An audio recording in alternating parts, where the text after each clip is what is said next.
Magandang araw po mga kaguro. PBBM to announce new DepEd Chief. Sinabi ni Pangulong Ferdinand R. Marcos Jr. nitong Huwebes na iaanunsyo niya sa katapusan ng linggo ang pagpapalit kay Vice President Sara Duterte bilang Department of Education o DepEd Secretary. Sinabi ni President Marcos Jr. sa isang panayam sa media na ang kagawaran ng edukasyon ay masasabing pinakamahalagang ahensya ng gobyerno at hindi dapat hayaang walang namumuno. At narito na po ang buong detalye sa ulat na ito. Ayon mismo kay Pangulong Ferdinand R. Marcos Jr., ayon sa Pangulo, hindi maaaring iwan na walang kalihim ang naturang kagawaran dahil sa mahalaga nitong trabaho.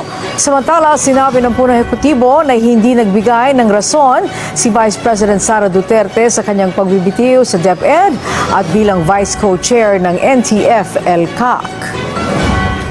I asked her if there were any particular reasons why she has chosen to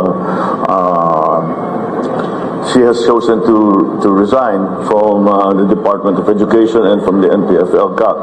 And she said, wag na lang natin pag-usapan. So I did not force the issue. Well, you know, we have to carry on, and the Department of Education is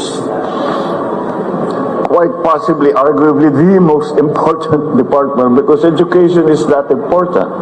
So, no matter the change of leadership within the department, we still have to carry on. So, we are now, at today's, I would like to be able to announce the appointment of the new DepEd Secretary by the end of the week.